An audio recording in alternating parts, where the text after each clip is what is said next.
শহরের সবচেয়ে বড় মাল্টিন্যাশনাল কোম্পানির গেটের বাইরে সকালবেলা হালকা কুয়াশা, ফোঁটা ফোঁটা সূর্যের আলো, গাছের পাতা হালকা দুলছে, আর পাখির কিচিরমিচির ভোরের পরিবেশকে আরও প্রাণবন্ত করছে। গেটের সামনে দাঁড়িয়েছিলেন একজন মধ্যবয়সী মানুষ। তার পোশাক ফ্যাকাশে, প্যান্টে কিছুটা ছেঁড়া, হাতের মধ্যে কিছু চায়ের গ্লাস, চোখে শান্তি এবং সরল হাসি। দেখলেই বোঝা যায় তিনি সাধারণ কেউ, হয়তো কেউ ভেবেছে চায়ের দোকানদার, কিন্তু বাস্তবতা সম্পূর্ণ ভিন্ন। এই মানুষটি ছিলেন কোম্পানির নতুন মালিক, যিনি মাত্র কয়েকদিন আগে কোম্পানিটি কিনেছেন। তিনি নিজেকে লুকিয়ে এসেছেন কর্মচারীদের আচরণ এবং মানবিক মূল্য পরীক্ষা করার জন্য। গেটের সামনে থাকা সিকিউরিটি গার্ড তার দিকে তাকিয়ে ভ্রু কুঁচকালেন। এই, কে? চায়ের গ্লাস নিয়ে কি ঢুকতে এসেছিস? গার্ডের কণ্ঠে বিরক্তি স্পষ্ট। লোকটি মৃদু হেসে বললেন, ভাই, ভেবেছিলাম কর্মীদের জন্য একটু চা নিয়ে আসি। সকালে সবাই খুশি থাকলে দিনটা সুন্দর হয়। গার্ড কিছুটা সন্দেহে ভেতরে ঢুকতে দিলেন। লোকটির শান্ত ভঙ্গিমা তাকে অন্য কোনো ধারণা দেয়নি। অফিসের ভিতরে ঢুকতেই কর্মচারীরা তাকে দেখার সাথে হাসাহাসি শুরু করল। কেউ ফিসফিস করে বলল, দেখো, আবার কে ঢুকে পড়েছে, ইন্টারভিউ দিতে এসেছে নাকি ফ্রিতে চা খাওয়াতে?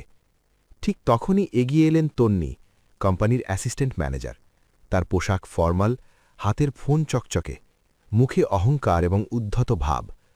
তন্নি চায়ের দোকানদারের মতো লোকটাকে ওপরের দিক থেকে নিচ পর্যন্ত একবার দেখলেন। হাসি ফুটে উঠল মুখে। এ কি অবস্থা, এখানে চায়ের দোকান নাকি? লোকটি শান্তভাবে বললেন, ম্যাডাম, আমি ভেবেছিলাম সবার জন্য গরম চা নিয়ে আসি। তন্নি তার কথা শুনল না। তোমার মতো লোকেরা বাইরে থাকে, ফুটপাতে চা বিক্রি করে। এখানে শুধু স্মার্ট আর বড় মানুষরা আসে। আর যদি তুমি আমার টেবিলে চা আনতে আসো, আমি আমার ফাইল স্পর্শ করতে দিতাম না। লোকটি হাসলেন, কোনো রকম অসন্তোষ দেখালেন না।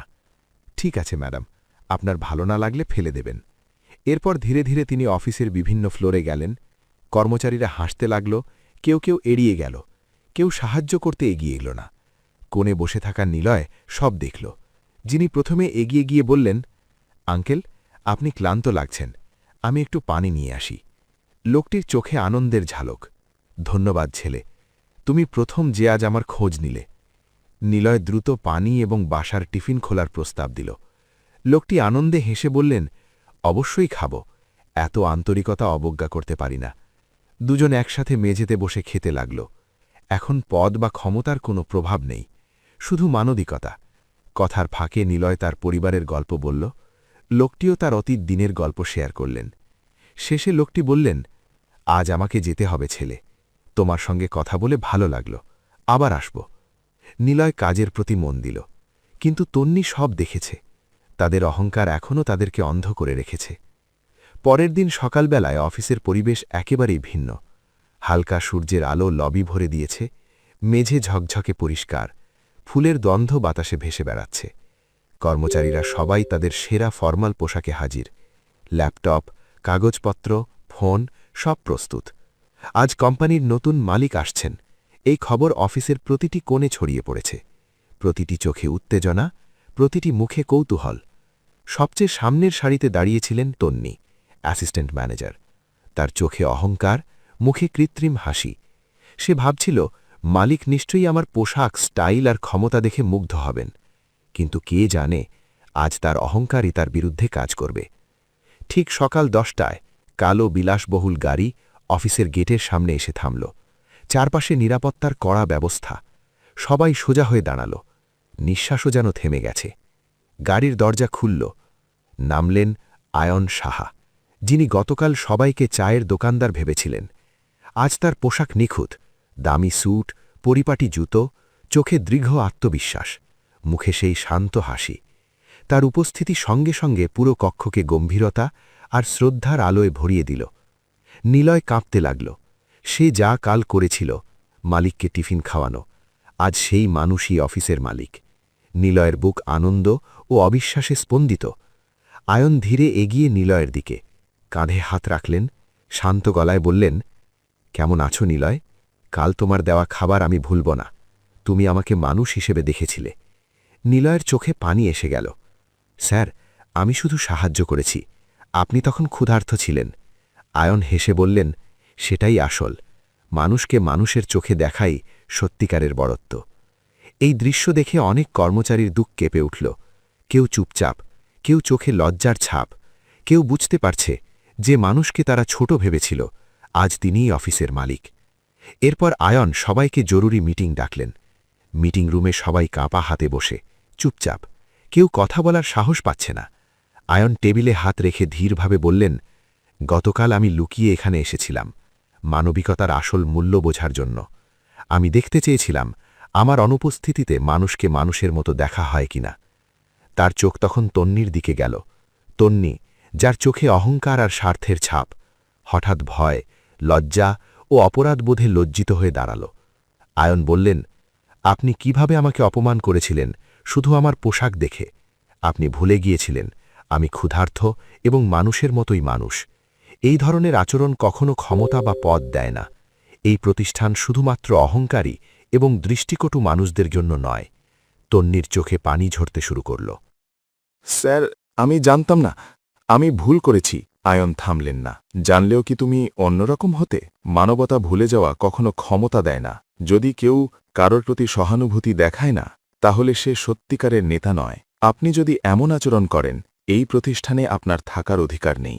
এক মুহূর্ত থেমে তিনি ঘোষণা করলেন, তনবি, আজ থেকে আপনি আর এই কোম্পানির অংশ নন। রুমে নিস্তব্ধতা বিরাজ করল। কেউ কিছু বলল না। সবার চোখে লজ্জা, কিছুটা ভয়। যে মানুষকে তারা ছোট মনে করেছিলেন, আজ তিনি অফিসের মালিক। আয়ন সবাইকে তাকিয়ে বললেন, বন্ধুরা, মনে রাখবেন, পদ, টাকা বা পোশাক দিয়ে মানুষ বড় হয় না। মানবিক আচরণ, সহমর্মিতা, সত্যিকারের মনই মানুষকে বড় করে। আজ থেকে এই প্রতিষ্ঠান হবে সহানুভূতি ও মানবিকতার প্রতীক। যারা অন্যকে ছোট ভাববে না, যারা মানুষের প্রতি সম্মান দেখাবে, তাদের জন্যই স্থান হবে। এরপর আয়ন অফিসের প্রতিটি ফ্লোরে ঘুরলেন। কর্মচারীদের সঙ্গে কথোপকথনে তিনি মানবিক দৃষ্টান্ত স্থাপন করলেন। নিলয় হয়ে উঠল সবার অনুপ্রেরণা। আয়ন প্রমাণ করলেন, নেতৃত্ব মানে শুধু ক্ষমতা নয়, নেতৃত্ব মানে মানুষের প্রতি সম্মান ও মানবিকতা। অফিসের পরিবেশ চিরতরে বদলে গেল। কেউ আর কারো পোশাক বা পদ দেখে হাসাহাসি বা অবজ্ঞা করে না। সবার মধ্যে সহানুভূতি বৃদ্ধি পেল। নেতৃত্ব আর অহংকারের চশমা কেউ আর পড়ল না। জীবন মাঝে মাঝে আমাদের পরীক্ষা নেয়, আর যারা মানবিকতার সাথে এগিয়ে আসে, তিনিই শেষ পর্যন্ত সত্যিকারের বড় মানুষ। মিটিংয়ের পর আয়ন অফিসের প্রতিটি ফ্লোরে ঘুরতে লাগলেন। প্রতিটি কর্মচারীর চোখে আগের দিনের লজ্জা এবং আজকের উত্তেজনা স্পষ্ট। কেউ কেউ ইতিমধ্যেই বুঝতে পারছিল আজ থেকে অন্যভাবে আচরণ করতে হবে। নিলয়, যে কাল আয়নের পাশে বসে তাকে খাওয়িয়েছিল, আজ পুরো অফিসের মধ্যে অনুপ্রেরণার প্রতীক হয়ে উঠল।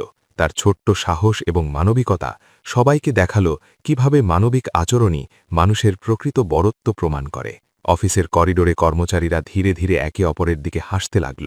যারা আগের দিন লোকটিকে ছোট ভেবেছিল, আজ তারা হেসে নিজেদের ভুল স্বীকার করল। কিছুক্ষণের মধ্যেই দেখা গেল যে কেউ নতুন মালিককে ছোট দেখানোর চেষ্টা করবে না। তনবি এখনও চুপচাপ। সে নিজের ডেস্কে বসে মনোযোগ দিচ্ছে, কিন্তু ভিতরে হাহাকার ও লজ্জার অনুভূতি। তার মধ্যে এক ধরনের পরিবর্তন শুরু হল, একটি বোধ যা বলছে, আমি কখনো মানুষকে কেবল তার পোশাক দেখে বিচার করব না। আয়ন নিলয়ের দিকে তাকিয়ে বললেন, নিলয়, তুমি শুধু আজ আমাকে সাহায্য করনি, তুমি সবার চোখে মানবিকতার উদাহরণ হয়ে উঠেছ। এটাই আসল নেতৃত্ব। নিলয় হেসে কেঁপে ওঠা কণ্ঠে বলল, স্যার, আমি শুধু মানুষের প্রতি আচরণ করেছি। আপনি আমার প্রশংসা করছেন, তাহলে আমার শিক্ষা হল মানবিকতা সর্বোপরি। সেই সময় অফিসের অন্য কর্মচারীরাও একে একে এগিয়ে এসে নিজেদের ভুলের জন্য ক্ষমা চাইল। আজ থেকে অফিসে আর কারো পোশাক, পদ বা ক্ষমতা দেখে কারো মূল্যায়ন হবে না। সবাই শেখার সুযোগ পেল মানবিকতা এবং সহানুভূতি সবার উপরে। দুপুরের পর অফিসের পরিবেশ সম্পূর্ণ বদলে গেল।